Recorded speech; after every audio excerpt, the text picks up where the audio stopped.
All right. Good afternoon, everyone. Today is Monday, April 9th, 2012.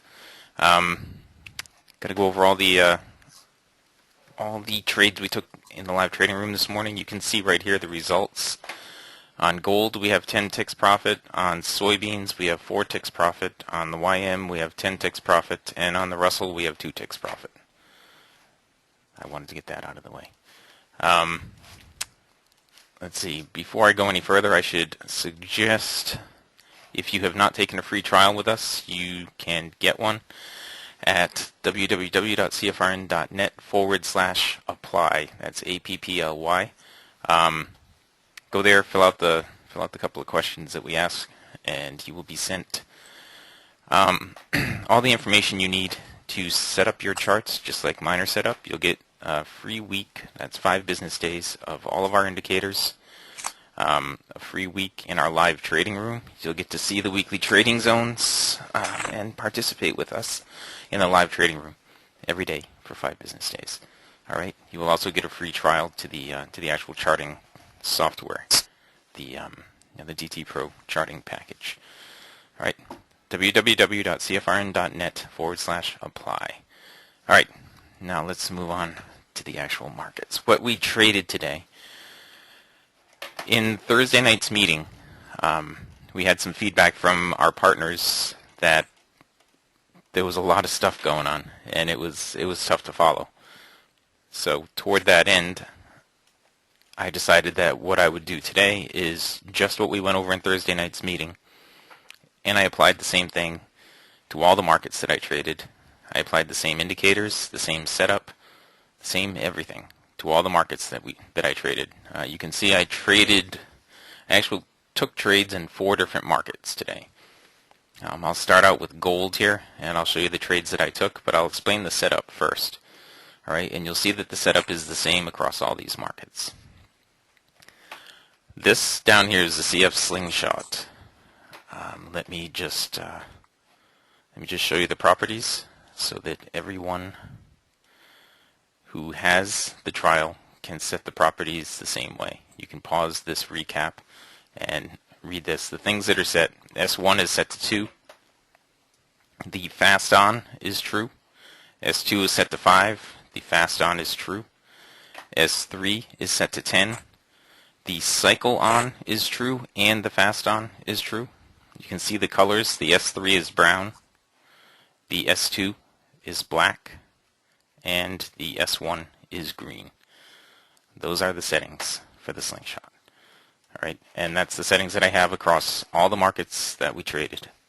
Okay, same setting, same indicator, same everything.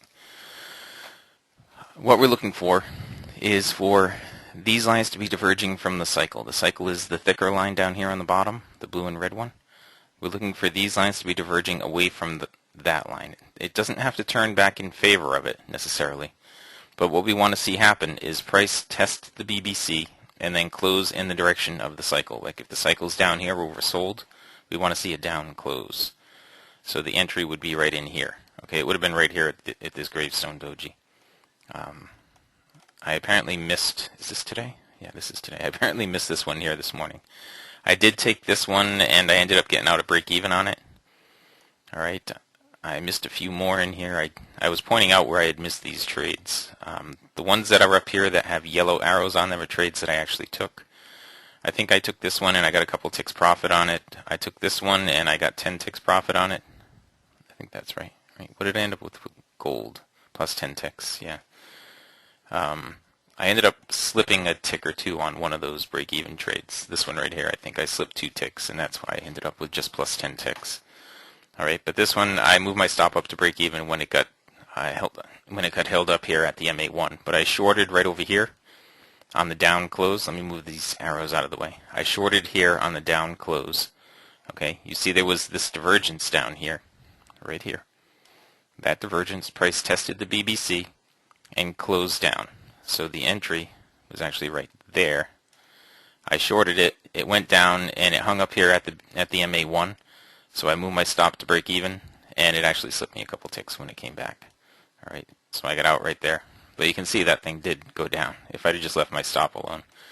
The risk on these trades really doesn't need to be much more than the bar that got you into it. Like in this particular case, I think I was short here at 41.2, and my risk only needs to be up here at 41.8, just up above this pivot right here. Okay, pretty simple stuff. And I think that was it for gold that as far as trades that I took. There are more trades that set up. You can see right here. We had the divergence, price tested the BBC, closed up, it moved up a little bit, it did it again right here, the same divergence. Here was the up close right here. Alright, your stop would have had to have been below here, and that moved up nicely. We had divergence here again. This one, you would have stopped out on this right here if you had taken that trade. Okay, and if you took it again right here, then it would have worked out just fine. Considering the fact that the risk on this usually doesn't need to be much more than 6 ticks, going for 10 ticks profit, you'll end up doing pretty well at the end of the day. You can see right here a couple of times we had divergence right there and there, and we actually have it right now. This is divergence right now. But we tested the BBC here for a possible entry, and here again for a possible entry.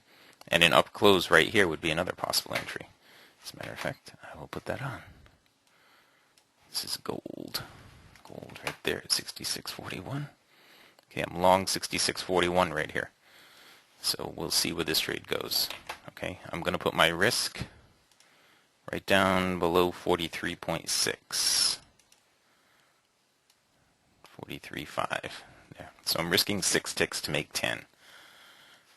Okay, we're on the other side of the MA1. That's a positive development for the trade. I'm actually going to take my risk off of this trade at this point. All right. Now we're on the other side of the MA1. It should stay above the MA1 and go to our profit target. All right, I'm going to slide this over here, and we'll move on to the next market. All right, the Russell. Let's see. I only have a couple of ticks profit on the Russell this morning. I didn't take a whole bunch of trades over there. I only took a couple of trades, I think. Let's see. Right here, price came down and tested. You see the same indicator set down here. There's the divergence. Price tested right here and closed up right there. I went long there. Once price got up here, I moved my stop up to break even, and it came back and got me out at break even. Hang on a second. I got to manage that trade. I am just at my profit target right now. There it is, at my profit target. There it is. Plus 10 more ticks on the gold.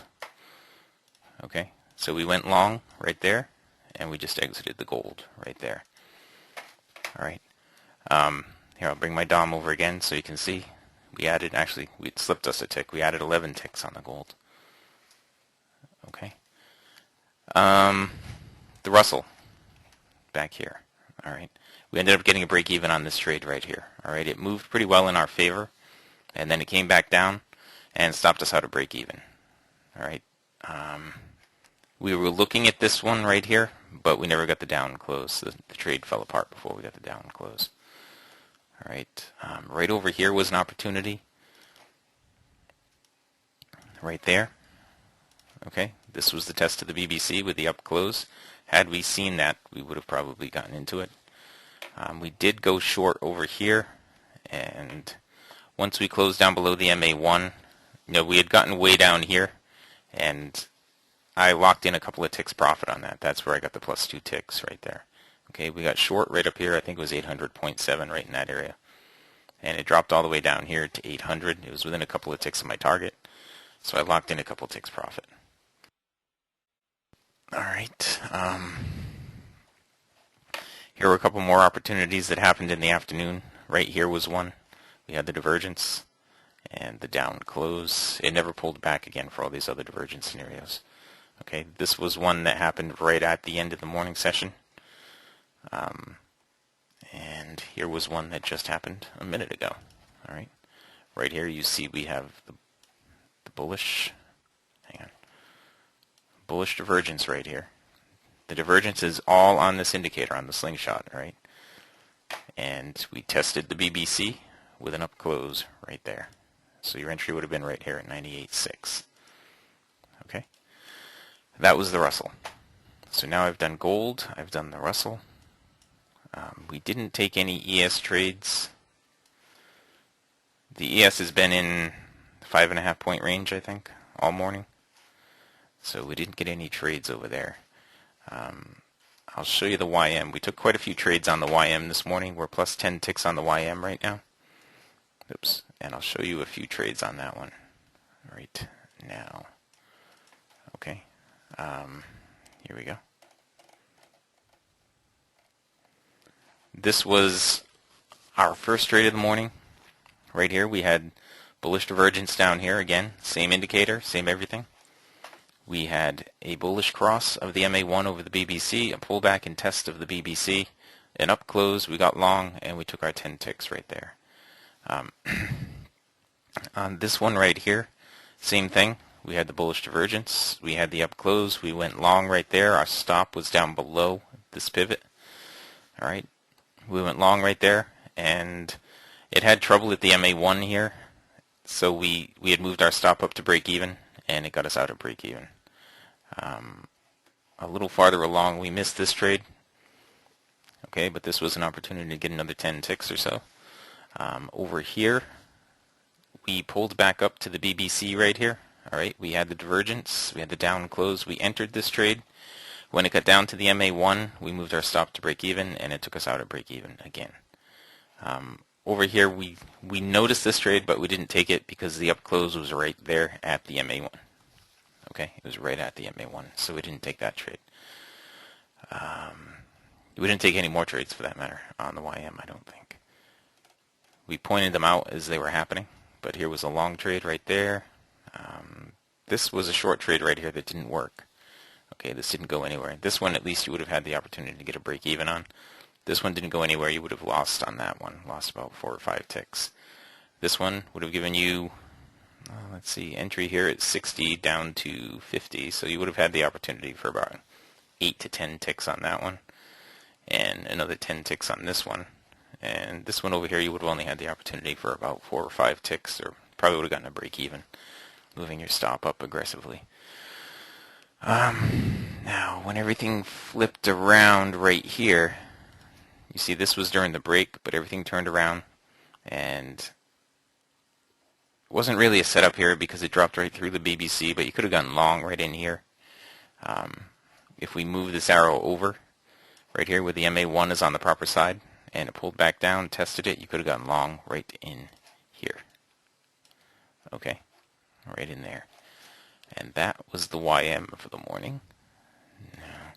So we've done gold, the Russell, the YM. What else did we trade? Soybeans. Soybeans. Hold on, let me find my soybean chart. Here it is. Alright. The trade that I took on soybeans was this morning when the market opened up. The soybeans market opened up. Okay, it was right in here. Right in here, we had the bullish cross. Price pulled back down to the BBC. We had the divergence right here, bullish divergence, you can see, right there. Oops.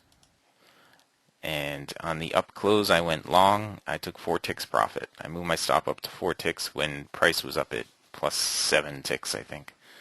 I was going for 8, and when I moved my stop up to plus 4 ticks, it came back and took me out at plus 4 ticks. All right. It did not break this pivot right here, giving us more opportunity on the long side. It turned around, and right here, you would have had to have been aggressive here. You know, I was waiting for it to pull all the way back, so I didn't get into anything over here, but it did drop. We had the bearish divergence. Price pulled back up, tried to test the BBC, and then it just dropped off. Okay. Over here, this was right at the end of the morning session. Price pulled up to the BBC. We had the bearish divergence with a down close. This gave a few ticks down to the MA1. The MA1 held it, and if you didn't move your stop up, it would have stopped you out, you know, for 4 or 5 ticks probably. Now you can see prices turned around, so we would be looking. It's setting up here for some possible bullish divergence. We would look for price to come down and test the BBC, and for these lines to move down.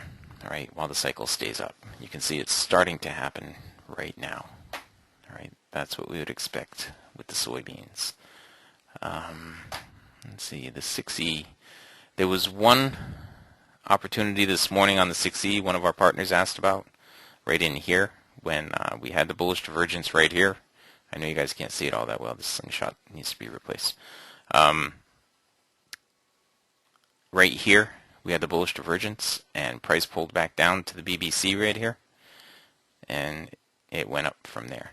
Okay, there was more divergence in here, right in here, so you would have been looking for an up close to get in on this move right here, this big move up. That just happened during the break as well, that move up. Okay. Speaking of that, just take a look over there. All right. That was the 6E, the NQ. Where is my NQ chart? Give me just a minute. I'll go over the NQ with you. We didn't take any trades on the NQ, but we do have an NQ chart somewhere. Here it is. All right, I wasn't watching the NQ all that much this morning, but I'll just go over the trades on the NQ. I'll blow it up, and we can look at them quickly here. All right, let's see, 9:30. Here was the open. We had some bearish divergence. That just didn't work out. Then right here, it was diverging. It wasn't divergent yet, but it was diverging right there. If you were aggressive, you could have gone long on the up close right there. Over here, this one didn't go anywhere. All right, right there. You see we had the bullish divergence down here. That turned around and gave a shorting opportunity right over here. Okay, right there, where we had the bearish divergence. Okay. Let's see. Bullish divergence right in here with the test of the BBC. Right there with the test right there. Okay. Again over here. Right there with the test. Test right in there with the up close. Okay. I'm just going along these right now for the first time. So bearish divergence and a test right in there. Okay. And bullish divergence and a test right in here. Back to bearish divergence right here. Okay, and the test right in there. Another one right in here. This one didn't pull back all that far.